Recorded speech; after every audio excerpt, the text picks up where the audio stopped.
warm welcome to Libby Nolan. Thank you. And solidarity with every single one of you standing here. And I know we march every single week and the things we do in our workplaces, and my pledge to the Palestinian people and to everyone on this march and every member of a trade union, whatever union you're in, we're united in this fight for a ceasefire now. And while I'm leading Unison, 1.3 million members, my priority is to make sure that this Palestinian problem, war, conflict, annihilation, massacre, murder is at the forefront of everything we do. Whatever they choose to call it, we know it's straight up murder and genocide. Unison stands united with the international trade union movement and our condemnation of the devastating violence of the last 5 months. We will continue to demand an immediate ceasefire and a full access for humanitarian assistance and the rebuilding of Gaza, the West Bank. The impact of the last 22 weeks, and we had International Women's Day yesterday. We have to recognise the women in Gaza.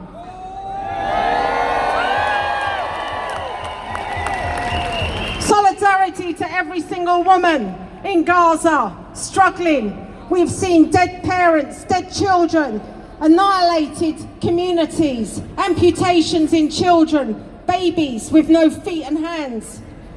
It's too much. This is a conflict in which 2/3 of those killed in Gaza are women and children. And now it's 43 days since the world's highest court ordered governments to take immediate and effective measures to prevent genocide. And we have still got a silent government in the UK. We still have a silent opposition party. I say to Keir Starmer, and I say to him as a Labour Party member, you need to call for a ceasefire now, Keir Starmer.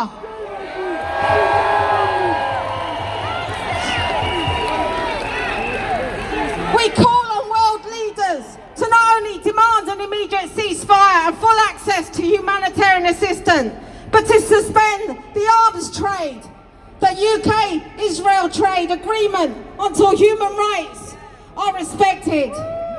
We demand an end to the blockade and the occupation and the collective punishment of the people of Gaza. And we are watching you. We are watching you, this UK government. So I will stand with you every week, every day, and up and down the UK. Unison members are going to be occupying their hospitals with flags of Palestine to make sure that their voices are heard. Join a union, get active in your union. We can fight for this government to do its job. Thank you. Free! Free! Free! Now please give a very, very warm welcome to our next speaker. She's the MP for Poplar and Limehouse and one of the Labour MPs who has consistently and unrelentingly stood with Palestine. Please give it up for Oksana Begum.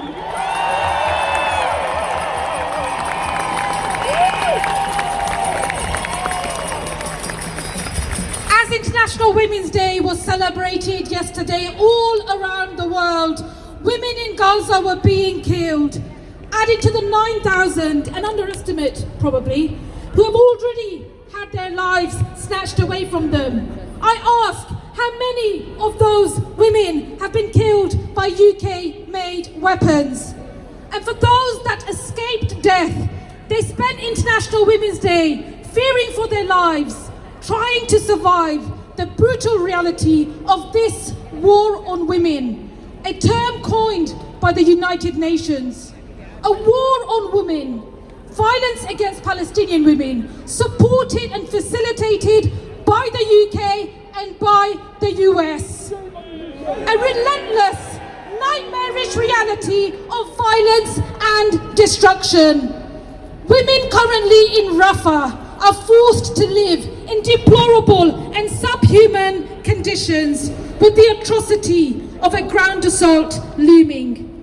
women facing starvation, not because food is not available, but because of a decision to impose collective punishment, one that has deliberately stopped food getting to those who desperately need it. And as we pay tribute this weekend to our rich history of women's struggles against oppression and challenge ongoing gendered injustice, as we look to a future of women's liberation, we must be clear that this means liberation for all women.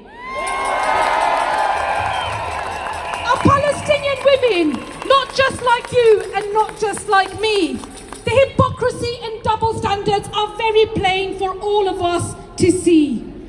I know that people all over are disturbed by the devaluation of Palestinian lives and Palestinian dignity at this very moment in time, but also the unchecked Islamophobia that we are all bearing witness to. It's now over a month since the ICJ plausible genocide ruling. It still goes on and on and on. But friends, I will close with this. Sisterhood is not sisterhood if it does not mean standing in solidarity with all women, including Palestinian women, of which they need more than ever before now. The plight of women in Gaza is a feminist issue, one that means calling for an immediate and permanent ceasefire and an end to the dispossession and oppression of the Palestinian people. Solidarity, free, free! Palestine! Free, free! Palestine! Solidarity. From the river to the sea. Palestine will be free! Our next speaker is the convener of Stop the War, one of the co-organisers of today's rally, and leading the movement against militarism in Britain today. Please make some noise for Lindsay German. Thank you very much for being here today. The day after International Women's Day, we are here in solidarity with the women of Gaza. Just imagine what it's like, that people are starving, that you can't get medical treatment, that your children are dying. And Joe Biden, what has he said? That in 2 months' time, he will build a port to provide aid. How many people are going to be dead in 2 months' time? And isn't it amazing that it takes him 2 months to do that, but he can send weapons to Israel every single day? Every single day, Israel is getting weapons from the United States. It is getting shells, it is getting tanky ammunition, it is getting Buster bunker bombs. And we are here at the US Embassy saying enough is enough. We are ashamed of our government's policy in refusing to call for a ceasefire. And we're ashamed of what the United States is doing. And it's not just us, people around the world. Nobody agrees with what the American and British governments are doing in their support of the Israelis and their brutal genocide in Gaza. But of course, the isolation of Sunak and Biden doesn't stop them from behaving like this. So what are they doing? They're now trying to scapegoat us. They're telling us that these demonstrations are extremist demonstrations. Now, somebody asked me today, are you an extremist? And I have to say, if an extremist is somebody who cares about children dying, who cares about genocide, who wants a more equal world, who's fed up with the money that is spent on weapons of war. £1 million for every cruise missile that is being fired at the Yemeni people. These are the costs. If that is extremism, then I am proud to be an extremist.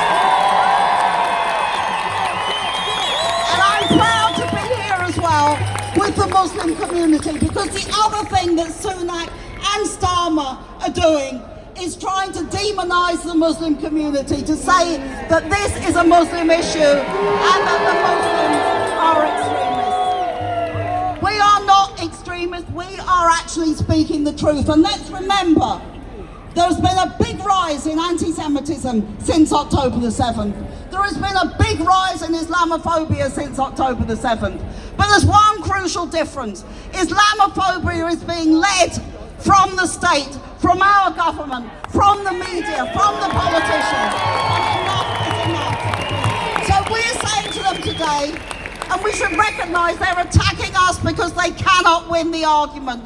This is a sign of their weakness, not of their strength. So we will remain strong. We will keep demonstrating. We will keep boycotting, and we will stand together in solidarity with the women of Gaza, the children of Gaza, and everybody.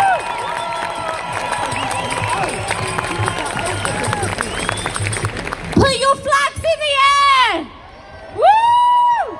Free, free! Free, free! And this is another absolutely massive demonstration. I'm hearing that the back is still all the way at Victoria, so make some noise! And please give a very warm welcome to our next speaker. She's here representing 200,000 public sector workers. She's the General Secretary of PCS. It's Fran Heathcote. Thanks so much. And what a privilege it is to address so many of you here today. And what an honour it is to share the stage with so many brilliant women MPs, activists and trade unionists. This is one of the biggest marches yet. And the message couldn't be clearer. We're not going anywhere until there's a permanent ceasefire and the killing stops. It's been nearly 5 months since the killing began, and every passing day brings new horrors, new atrocities and grim new milestones. Seeing the ethnic cleansing in Gaza happen in real time on our TV screens and on our phones, whilst those in power not only fail to stop it, but give diplomatic cover and arm those responsible, conjures up a profound sense of anger. But for as long as injustice is inflicted upon the people of Palestine and Gaza and the West Bank, and until it's a free and independent nation, we will continue marching, we will continue boycotting, and we will continue protesting.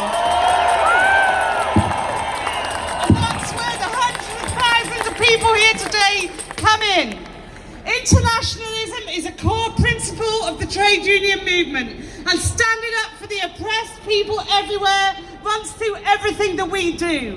PCS have been long-standing supporters of the cause for Palestinian freedom, and I am immensely proud that PCS for many years has led calls demanding justice for the people of Palestine and Gaza and the West Bank.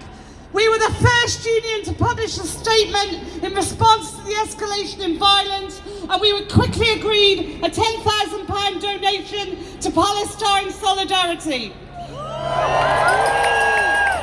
Members from across PCS have been fundraising for Gaza, and in one department they were disgracefully prevented from raising money for medical aid for Palestine.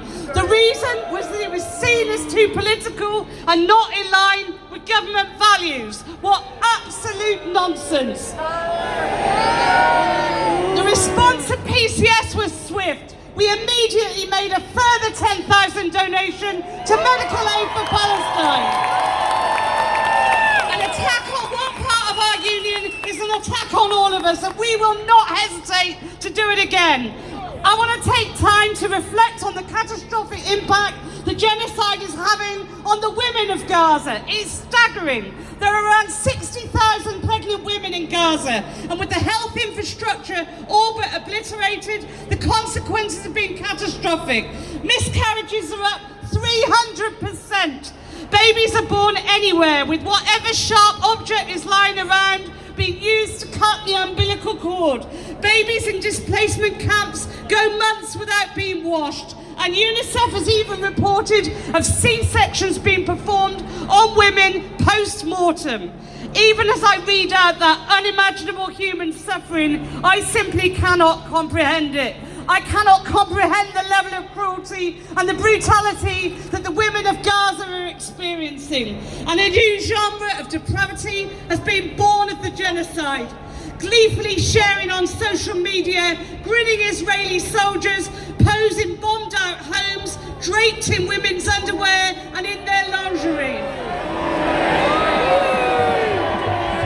What happened to the women these clothes belong to? They could be maimed, they could be mourning loved ones, or they could be dead. And for those women who were slaughtered, even in death, there is one last indignity forced upon them. It makes you shake with rage and weep in sorrow all at the same time. And that's why what the women and all the people of Palestine need is an immediate and lasting ceasefire, an end to the bloodshed, and a permanent and just peace. PCS will never shy away from making those demands, and in the face of the attacks from the press, I will never stop being that voice. They've attacked me, they've attacked Charlotte Church, and they've attacked so many others. So let me be perfectly clear, so there's no misunderstanding. If they think they can silence women with a form of journalism that belongs in the gutter, they have got another thing coming. Because I am not intimidated. I am not intimidated one little bit. And neither are the thousands of women celebrating International Women's Day by fighting for Palestine. We have always said that there will be no justice or peace without a free and independent Palestine, and we won't stop until we achieve it. Solidarity. Free, free Palestine. Free, free Palestine. From the river to the sea. And in our thousands, in our millions. In our thousands, in our millions. In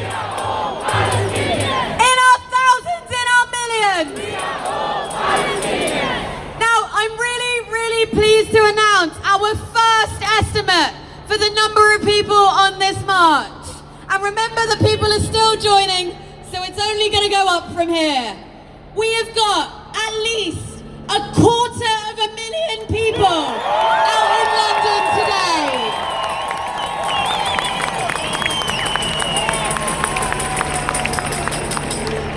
Now, our next speaker is an Assembly member for the North of Ireland, here today representing Sinn Féin, who have always stood shoulder to shoulder with the Palestinians in fighting the forces of occupation. Please make some noise for Emma Sheeran.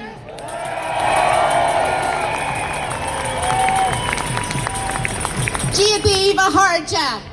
I stand here today as an Irish Republican woman, as a Sinn Féin representative, proud of our long-standing solidarity with the Palestinian people. And I call for an immediate and total ceasefire, for an end to the Israeli genocide of the people of Gaza, and a peace process to end this unholy bloodshed. In Ireland, we don't need to be told of the harm of occupation, of oppression, of imperialism. Colonists killed Irish people through starvation too, and they called it a famine then as well. Our country experienced centuries of it, and it was out of that resistance and my movement was born. Thankfully, that is in the past for us, and through the dialogue of brave and courageous leaders, I got to grow up in peace. But this genocide, this apartheid Israeli state, is not confined to the history books. We are watching it being live streamed every day on our screens. And friends, it brings me great shame that the children of the children of the children of those who left the beloved shores of my country when they had to escape hardship and hunger, are now complicit in the murder and the ethnic cleansing of Palestinian people through various Western administrations. Our history tells us that it is the women who bear the brunt of the trauma of war. It is the women who hold their children at night, waiting for death to fall upon them. And it is the women who dry their tears every morning. In Ireland, the women were the backbone of our struggle. The scars they bear made them strong, but they shouldn't have had to get them. And on this weekend of International Women's Day, I think of the women and girls of Gaza? What scars will they have to suffer? Over 9,000 women murdered since October. 63 women killed on average every day. Over 60,000 pregnant women in Gaza going through what should be the most magical times of their lives without access to healthcare, maternity services, giving birth without anaesthetic, and then having to watch their precious babies die of hunger. Their cries will haunt the survivors of this for generations. Normal life cannot go on as normal for Palestinians at the minute, but the human condition endures. Women in Gaza have periods too. The cramps and the mood swings that we treat with chocolate and hot water bottles, they don't even have tampons for. There's no menopausal leave from a genocide. This must end now. We must use our influence wherever we are to call for an immediate ceasefire. Ireland stands with Palestine. Saoirse Don Palestine! Free, free Palestine! Gurumila Mayagov! Our next speaker is the chair of the Palestine Solidarity Campaign, one of the co-organisers of today's march. Please give a warm welcome to Louise Regan. Thank you. I want to start by thanking each and every one of you for turning out week after week, for doing things in your own areas and for keep speaking out for a permanent ceasefire now. These are not hate marches, these are peace marches. We are marching for peace, for freedom, for justice. Today, to mark International Women's Day and in recognition of the disproportionate impact this war is having on women and children, I'm proud to stand on this women-only platform with trade unionists, artists, activists, campaigners, socialists, all demanding a ceasefire now. We are facing the darkest time for Palestinians. Israel's indiscriminate bombing has killed over 30,000. 2/3 of those are women and children. Over 9,000 women murdered. 37 mothers killed every day. 155,000 women in Gaza are currently pregnant or breastfeeding. Miscarriages have increased by 300% since the 7th of October. Those who do make it to term are forced to give birth on dirty hospital floors, in tents or outside in dangerously unhygienic conditions. Women facing C-sections with no anaesthetic. 80% of mothers in Gaza are currently skipping meals to feed their children. Many are so malnourished they can't produce milk, and baby formula is impossible to find. Basic necessities for life and dignity are completely unavailable. Women forced to use tent scraps as period products. Yesterday I saw a quote from an obstetrician who had been in Al-Aqsa hospital in Gaza. She said, "I remember a woman who was recovering after major surgery. She was withdrawn and staring into the distance. She'd had to pick up her dead child in pieces. How can we live in a world that is allowing this to happen?" As feminists, as socialists, we have a duty to stand in solidarity with our Palestinian sisters, to keep speaking out and to never be silenced. If this government wants us to stop marching, then they need to stop arming Israel. They need to call for a ceasefire.